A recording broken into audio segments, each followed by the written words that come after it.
Good morning दोस्तों, मैं अरुण देवेंद्र शर्मा आपका स्वागत करता हूं आपके अपने YouTube channel glory of study पर। दोस्तों, हमने लास्ट क्लास में भुखमरी, कठिनाइयां और लोगों का विरोध देखा 1830 का। वहीं हमने 1845 में सिलेसिया में बुनकर विद्रोह देखा, जिसमें बुनकरों की एक बड़ी भीड़ एक ठेकेदार की हवेली पर पहुंचती है। वहां जाकर के उस हवेली को नष्ट कर देती है। तो वो ठेकेदार सैनिकों को जब बुला लेता है, वहीं सैनिकों और बुनकरों के बीच में झगड़ा होने लगता है। तो उसी झगड़े में 11 बुनकरों को गोली मार दी जाती है और ये विद्रोह और ज्यादा भड़क जाता है। ठीक है, वहीं पर यूरोप में अलग अलग जगहों पर सरकार के द्वारा निरंकुशवाद लोगों के द्वारा, ऐसे रूढ़िवादी लोगों के द्वारा ऐसे ऐसे घटनाएं की गई, ऐसे ऐसे काम किए गए जिनसे लोग और ज्यादा परेशान होने लगे, उनकी कठिनाइयां बढ़ी, लोगों का स्वभाव जो है वो राजतंत्र के प्रति उग्र होने लगा। अब वो इससे पूरी तरीके से परेशान हो गए। अब वो खत्म कर देना चाहते हैं राजतंत्र को पूरे के पूरे यूरोप से ही। अब 1830 में मैंने बता दिया है कि क्रांति का युग स्टार्ट हो गया था, जो चलेगा 1848 तक। अब होता ही क्या है दोस्तों कि उदारवादियों और रूढ़िवादियों के बीच में संघर्ष होने लगता है। ठीक, वहीं पर उदारवादियों का जो नेतृत्व करते हैं वो आपके मध्यम वर्ग के लोग करते हैं, जो पढ़े लिखे लोग हैं, टैक्स देते हैं, धनी कलाकार हैं, व्यापारी। ठीक है दोस्तों, वहीं पर अब सबको चाहिए आजादी, सबको चाहिए संविधान और सबको चाहिए संसदीय प्रणाली, लोकतंत्र से बनी सरकार। अब इस ही रेस में लग जाते हैं कौन कौन? आपकी Germany, Italy, Poland, Austro Henry साम्राज्य। अब ये लोग मांग करने लगते हैं राष्ट्रीय एकीकरण की। ठीक, यही लोग मांग करने लगते हैं संविधान की। और यहीं पर होता ही क्या है कि संसदीय प्रणाली बना दी जाती है दोस्तों। अब जब संसदीय प्रणाली इसमें बन जाती है, संसदीय प्रणाली का मतलब है कि राष्ट्र का जो प्रशासन है, जो देश का प्रशासन है, वो 3 निकायों के अंतर्गत कार्य करेगा, कार्यपालिका, विधायिका और न्यायपालिका की। अब यहीं पर जर्मनी के फ्रैंकफर्ट शहर में मध्यम वर्ग के कुछ लोग, व्यापारी और धनी कलाकार, ये सकल जर्मन असेंबली की स्थापना कर देते हैं। किसकी स्थापना कर देते हैं? सकल जर्मन असेंबली की, मध्यम वर्ग के लोग। ठीक है, जर्मनी में फ्रैंकफर्ट शहर में। अब यहीं पर होता ही क्या है कि जब सकल जर्मन असेंबली की स्थापना हो गई तो दोस्तों जर्मनी का संविधान बनाने की आवश्यकता पड़ेगी। तो 18 मई 1848, ये कहानी 1848 की ही चल रही है। ठीक है, ये कहानी जो है वो 1848 की ही चल रही है।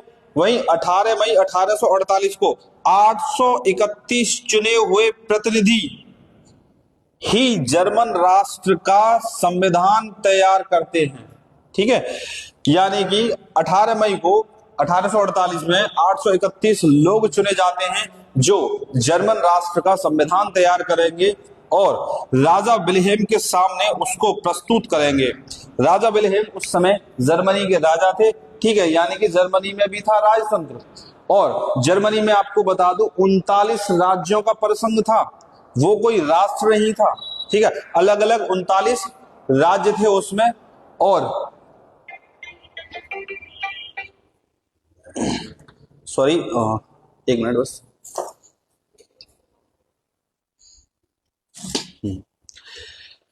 अब जर्मनी के राष्ट्र की जर्मनी का जो संविधान है वो बनके तैयार हो चुका है। अब राजा विल्हेम, फ्रेडरिक विल्हेम के सामने इसको प्रस्तुत किया जाएगा और राजा से कहा जाएगा कि तुम राज्य करोगे, लेकिन राज्य में काम करोगे संविधान के हिसाब से। ठीक है, तुम राजा बने रहोगे लेकिन संविधान में तुम्हारी शक्तियां निहित होंगी, संविधान तुम पर अंकुश लगा सकता है। अगर तुम कोई भी ऐसी गतिविधि करते हो जो राष्ट्र के हित में नहीं है, उसको रोका जा सकता है, उसको ब्रेक किया जा सकता है, उसको निरस्त किया जा सकता है। तो विल्हेम को ये सब बुरे लगा और विल्हेम ने ये जो सकल जर्मन असेंबली है इसको पूरी को निरस्त कर दिया। आजू बाजू के राजाओं से साठगांठ करके इसने इस असेंबली को खत्म कर दिया। तो लोगों में और ज्यादा गुस्सा बढ़ने लगा, लोग और ज्यादा राजा से नफरत करने लगे। ठीक, वहीं पर होता ही क्या है दोस्तों कहानी में ट्विस्ट आता है। ट्विस्ट क्या है कि कभी फ्रांस में, सॉरी यूरोप में आप देख रहे हैं कि कईयों जगह पर क्रांति चल रही है, दमन हो रहा है, फिर क्रांति फिर दमन। तो रूढ़िवाद, जो उदारवादी लोग हैं वो क्रांति करते हैं और जो रूढ़िवादी लोग हैं उनका दमन कर देते हैं। तो रूढ़िवादी लोगों के दिमाग में एक बात निकल के आती है भाई कि जैसे फ्रांस हुआ, ग्रीस हुआ, बेल्जियम हुआ, तो जब इनमें राजा को मार दिया गया, राजतंत्र को पूरी तरीके से हटा दिया गया, वहां पर सत्ताएं पलट कर दी गई, तो अगला नंबर हमारा भी हो सकता है। क्यों ना जो उदारवादी हैं, राष्ट्रवादी हैं, उनकी बातों को मान लिया जाए और उनकी नजरों में अच्छा बना जाए, ताकि सदैव हमारी पूजा होती रहे, सदैव हमें लोग मानते रहें। और रूढ़िवादी ही फेवर में चले जाएंगे किसके? उदारवादियों के। फिर कहानी बदलेगी और जर्मनी का होगा एकीकरण। इतना नोट कीजिए। अगले पॉइंट की तरफ कुछ देर बाद बढ़ते हैं, इसको एक बार नोट कर लीजिए या स्क्रीनशॉट ले लीजिएगा।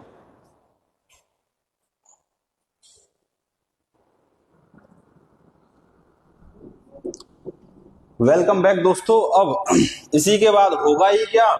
जर्मनी का एकीकरण। और जर्मनी के एकीकरण की जो कहानी की भूमिका निभाएंगे आपके ओटो वन बिस्मार्क। ठीक है दोस्तों, यहीं पर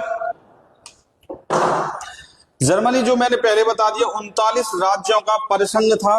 देखिए 3 तरीके के संघ होते हैं, यूनियन, कन्फेडरेशन और फेडरेशन। ये कन्फेडरेशन था, यानी कि जिसको टूटने के लिए थोड़ी बहुत फॉर्मेलिटीज या थोड़ी कठिनाइयां आती हैं लेकिन अलग हो जाता है, उसको कन्फेडरेशन कहते हैं। लेकिन यहाँ तोड़ा नहीं जाएगा जर्मनी को, यहाँ उसका एकीकरण होगा।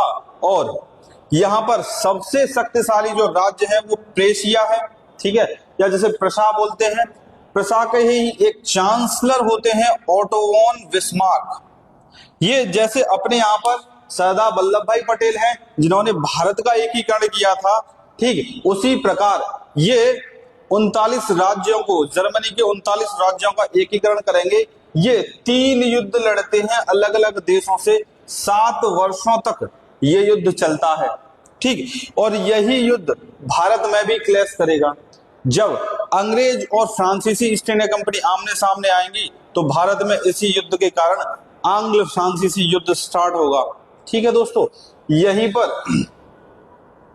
7 वर्षों तक इन्होंने 3 युद्ध किए। किसके साथ किए भाई?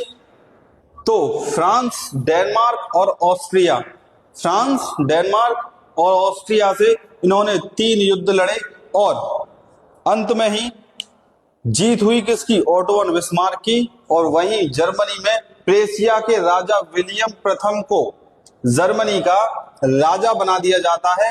ठीक है, वहीं पर प्रेशिया के राजा विलियम प्रथम को जर्मनी का राजा बना दिया जाता है। और 1871 में 1871 में फ्रैंकफर्ट की संधि होती है और उसी संधि के तहत जर्मनी को आजाद करा दिया जाता है दोस्तों। अब इसी के बाद ही जो अगला टॉपिक आएगा वो है इटली का एकीकरण, लेकिन उसको हम कंप्लीट करेंगे नेक्स्ट क्लास में। तब तक के लिए धन्यवाद, थैंक यू, जय हिंद, जय भारत।